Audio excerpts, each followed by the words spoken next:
दिन गुरुवार। तो चलिए बिहार के 15 बड़ी खबरों को आगे इस वीडियो में जानते हैं। तो फटाफट से सभी कमेंट बॉक्स में ये जरूर बताएं कि आप बिहार के किस जिले में रहते हैं, और साथ ही आपके मन में अगर कोई भी सवाल हो तो आप कमेंट बॉक्स में जरूर पूछें और अपनी तरफ से एक प्यारा लाइक इस वीडियो को जरूर कर दें। तो बिहार में कोरोना संक्रमण की संख्या बढ़ती ही जा रही है। अब तक कोरोना महामारी की संख्या 1,52,192 हो चुकी है। बिहार में पिछले 24 घंटों में 1498 मामले सामने आए हैं। पिछले 24 घंटों में 4 लोगों की मौत हो गई है। अब तक कुल मरने वालों की संख्या 765 तक पहुंच गई है। राज्य में अब तक कुल 1,34,089 लोग ठीक हो चुके हैं। वहीं पिछले 24 घंटों में 1944 संक्रमित मरीज स्वस्थ होकर घर लौट चुके हैं। एक तरफ जहां देश भर में कोरोना का कहर जारी है, तो वहीं इन सब के बीच दूसरी तरफ कोरोना से जुड़ी एक अच्छी खबर सामने आ रही है।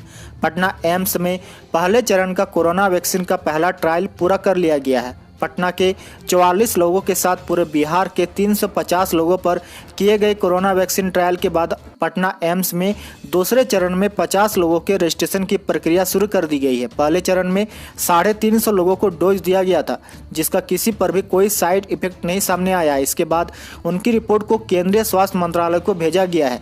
पटना एम्स की ओर से मोबाइल नंबर 9471408832 जारी किया गया है, जिस पर कॉल करके इच्छुक लोग दूसरे चरण के परीक्षण में भाग ले सकते हैं। प्रधानमंत्री मोदी की चुनावी सौगात, बांका और चंपारण में लगेगा गैस प्लांट। रेलवे की 12 परियोजनाओं का 13 को शिलान्यास करेंगे प्रधानमंत्री नरेंद्र मोदी 13 सितंबर को बिहार को 4366 करोड़ की सौगात देंगे। बांका और चंपारण से 30 परियोजना का शिलान्यास और उद्घाटन करेंगे। दिल्ली से वीडियो कॉन्फ्रेंसिंग के जरिए पीएम हरी झंडी दिखाएंगे। बिहार में मुख्यमंत्री नीतीश कुमार और उप मुख्यमंत्री सुशील मोदी भी मौजूद रहेंगे। बिहार विधानसभा चुनाव से पहले मोदी बिहार की बड़ी सौगात देने जा रहे हैं। इस परियोजना में सबसे प्रमुख परियोजना सुपौल में कोसी नदी पर बनेगा पुल, वो भी 516 करोड़ रुपए की लागत से। वहीं दूसरी ओर भागलपुर में 120 किलोमीटर सड़क के लिए 971 करोड़ मंजूर। 3 माह के भीतर काम का निर्माण होगा शुरू। बिहार में NH-80 मुंगेर भागलपुर पीरपैती कहलगाम मिर्जा चौकी तक 120 किलोमीटर सीमेंट कंक्रीट मार्ग बनेगा। इसके लिए केंद्रीय सड़क परिवहन व राजमार्ग मंत्रालय द्वारा 971 करोड़ की धनराशि स्वीकृत की गई है। यह मार्ग 2 लेन पेड शोल्डर बनाया जाएगा और आवश्यकता अनुसार कुछ जगहों पर मार्ग को 4 लेन भी किया जाएगा। वहीं दूसरी ओर बिहार के दरभंगा एयरपोर्ट से आम लोगों को उड़ान भरने का सपना जल्द ही पूरा हो सकेगा।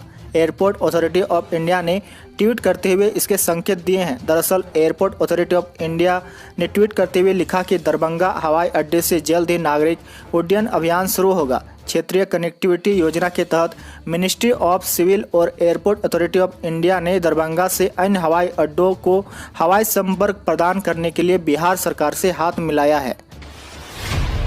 अगली बड़ी खबर, पटना से दिल्ली के लिए बस सेवा आज से शुरू होगा। ऑनलाइन बुकिंग की सुविधा झारखंड और नेपाल के लिए भी बसें। बिहार राज्य पथ परिवहन निगम बुधवार से दिल्ली के लिए बस सेवा की शुरुआत करने जा रही है। बांकीपुर बस स्टैंड से दिल्ली के लिए 2 बसें खुलेगी। दिल्ली के लिए 2 तरह की बसों का परिचालन हो रहा है, सीटर और स्लीपर। सीटर बस सुबह 11 बजे से और स्लीपर बस 1 बजे से खुलेगी। सीटर बस में भाड़ा 1650 रुपये है और स्लीपर में 1900 रुपये है। दिल्ली जाने वाली बसें मुजफ्फरपुर गोपालगंज होते हुए गोरखपुर में, आगरा लखनऊ होते हुए दिल्ली जाएगी। 21 सितंबर से पूरे बिहार में खुलने जा रहा है स्कूल, जिसमें स्कूल और छात्रों के लिए जारी हुआ SOP। कोरोना महामारी के कारण मार्च से बंद स्कूल देश के कुछ राज्य और केंद्र शासित प्रदेशों में 21 सितंबर से खुलेंगे। केंद्र सरकार ने अनलॉक 4 के तहत 21 सितंबर से 9वीं से लेकर 12वीं तक की कक्षाओं को आंशिक रूप से खोलने की इजाज़त दी है, जिसमें छात्रों के लिए कुछ गाइडलाइंस जारी किया गया है। छात्रों को फेस मास्क पहनना अनिवार्य होगा। हर छात्र को एक दूसरे से कम 6 फुट की दूरी बनाकर बैठना होगा और ये लिफ्ट, पार्किंग, कॉरिडोर सभी जगह पर लागू होगा। सभी छात्रों को थोड़ी थोड़ी देर पर हाथ धोना होगा और सैनिटाइजर का इस्तेमाल करना होगा। खांसने या छींकने के वक्त मुंह और नाक को ढक कर रखना होगा। सार्वजनिक जगहों पर थूकना मना होगा। कंटेनमेंट जोन के अंदर के स्कूलों को इजाज़त नहीं होगी और यहाँ रहने वाले छात्र या टीचर या दूसरे किसी स्टाफ को गैर कंटेनमेंट जोन में मौजूद स्कूल में आने की इजाज़त नहीं होगी। स्कूल को खोलने से पहले पूरी तरह से सैनिटाइज किया जाएगा और उन जगहों पर बार बार सफाई की जाएगी जहां टीचर और छात्र बातचीत करेंगे। छात्रों को जहां तक मुमकिन है आरोग्य सेतु ऐप डाउनलोड करने की सलाह दी गई है। अगर किसी स्कूल को पहले क्वारंटीन सेंटर के तौर पर इस्तेमाल किया गया है तो उनको खास तौर पर सैनिटाइज किया जाएगा। पूर्व केंद्रीय मंत्री रघुवंश प्रसाद की हालत बिगड़ी, एम्स के आईसीयू में एडमिट। बिहार के वरिष्ठ नेता और पूर्व केंद्रीय मंत्री रघुवंश प्रसाद की तबीयत फिर से बिगड़ गई है, जिसके बाद इलाज के लिए उन्हें दिल्ली स्थित एम्स के आईसीयू में शिफ्ट कराया गया है। प्राप्त जानकारी के मुताबिक पिछले कई दिनों से वह दिल्ली के एम्स में भर्ती थे। हालात बिगड़ने के कारण उन्हें अब एम्स के आईसीयू में शिफ्ट किया गया है। उत्तर बिहार में अगले 2 दिनों तक मानसून सक्रिय रहेगा। इस दौरान आसमान में बादल छाए रहेंगे, हल्की से मध्यम बारिश हो सकती है। केंद्रीय कृषि विभाग की ओर से मंगलवार को मौसम पूर्वानुमान जारी किया गया। इसमें बताया गया कि 24 से 48 घंटे के बीच अनेक स्थानों पर हल्की बारिश होने की संभावना है। तराई व मैदानी भागों में कुछ स्थानों पर मध्यम बारिश भी हो सकती है। इस मैदान में अधिकतम तापमान 33 से 37 डिग्री सेल्सियस के बीच रह सकती है। आपको बता दें कि बिहार में सारण, बक्सर, सिवान, पश्चिमी चंपारण, सीतामढ़ी, गोपालगंज, गया, जहानाबाद में कई इलाकों में बारिश को लेकर मौसम विभाग के द्वारा हाई अलर्ट जारी किया गया है। बिहार चुनाव में बड़ा सियासी ट्विस्ट, लालू की बहू ऐश्वर्या पति तेज प्रताप के खिलाफ लड़ेगी चुनाव। ऐश्वर्या के पिता चंद्रिका राय ने मीडिया से बातचीत में साफ कह दिया है कि उसकी बेटी तेज प्रताप के खिलाफ चुनाव लड़ सकती है। चंद्रिका राय ने बात को आगे बढ़ाते हुए कहा कि ऐश्वर्या अपने फैसले लेने के लिए स्वतंत्र है और ऐसी परिस्थिति में वो उसका सपोर्ट करेंगे। चंद्रिका राय के मुताबिक, मैं ऐश्वर्या को चुनाव लड़ने से नहीं रोकूंगा, चाहे वो जिस सीट पर खड़े होने का निर्णय करेगी। कल से अनिश्चितकालीन हड़ताल पर जाएंगे पटना नगर निगम के सफाई कर्मचारी।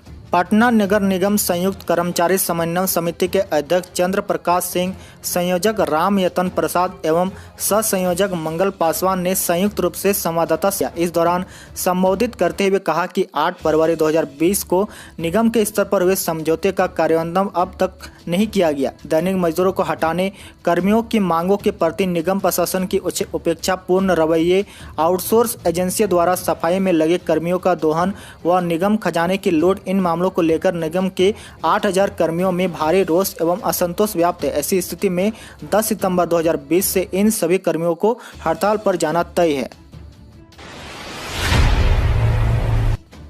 अगली खबर पटना के महावीर मंदिर को लेकर है। सुबह 5 बजे से रात 11 बजे तक होगा दर्शन। साथ में जानिए क्या है मंदिर का गाइडलाइंस। लॉकडाउन के बाद महावीर मंदिर खुल गया है। महावीर मंदिर सहित सभी छोटे बड़े मंदिरों के दरवाजे भक्तों के लिए पहले की तरह खोल दिए गए हैं।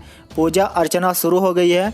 महावीर मंदिर में सुबह 5 बजे से रात 11 बजे तक श्रद्धालु पूजा अर्चना कर सकेंगे। आपको बता दें कि प्राप्त गाइडलाइंस के अनुसार मंदिर परिसर में थर्मल चेकिंग के बाद ही प्रवेश मिलेगा। साथ ही साथ एंट्री गेट पर भक्तों को सैनिटाइजर से हाथ स्वच्छ करना होगा। बिना मास्क के किसी की एंट्री नहीं होगी। बुधवार से यह व्यवस्था अमल में ला दी जाएगी। भाजपा के राष्ट्रीय अध्यक्ष जेपी नड्डा 11 सितंबर को पटना आ रहे हैं। पटना एयरपोर्ट से वह सीधे मुख्यमंत्री आवास जाएंगे और नीतीश कुमार से मिलेंगे। दोनों नेताओं के बीच एनडीए में सीट शेयरिंग पर बात होगी। एनडीए में सीट शेयरिंग का मामला लोजपा के चलते उलझ गया है। लोजपा नेता चिराग पासवान लगातार जदयू और बिहार सरकार पर निशाना साधते रहे हैं। लोजपा का कहना है कि बिहार में उनका गठबंधन बीजेपी से है। चिराग ने 143 सीट पर अपने उम्मीदवार उतारने की बात कर जदयू पर दबाव बनाने की कोशिश की है। अगली बड़ी खबर मुजफ्फरपुर से है। पास होने के 3.5 साल बाद भी नहीं मिली डिग्री, मजबूर होकर आमरण अनशन पर बैठे छात्र। बिहार में शिक्षा के नाम पर तमाम दावे किए जाते हैं, लेकिन हकीकत कुछ और ही रहती है। विश्वविद्यालय के ढुलमुल रवैया से तमाम छात्रों का भविष्य बिगड़ रहा है, लेकिन कोई सुनने वाला नहीं है। यह वाकया मुजफ्फरपुर स्थित बाबा साहेब भीमराव अंबेडकर बिहार विश्वविद्यालय का है, जहां परीक्षा के 3.5 साल बीतने के बाद भी छात्रों को मार्कशीट और सर्टिफिकेट नहीं मिला है। सर्टिफिकेट नहीं मिलने के कारण दूरस्थ शिक्षा निदेशालय के बीएड छात्र आमरण अनशन पर बैठ गए हैं। बिहार राज्य आंगनवाड़ी सेविका सहायिका संघ के आह्वान पर अपने 17 सूंघी मांगों को लेकर सेविका सहायिका अनिश्चितकालीन हड़ताल पर चले गए हैं। 6 सितंबर तक सांकेतिक हड़ताल पर रहने के दौरान मांगों की पूर्ति को लेकर सरकार द्वारा कोई निर्णय नहीं लिए जाने की स्थिति में अनिश्चितकालीन हड़ताल पर करने की घोषणा करते हुए हड़ताल पर चले गए। इसी के साथ ही आज के समाचार में इतना ही। डेली बिहार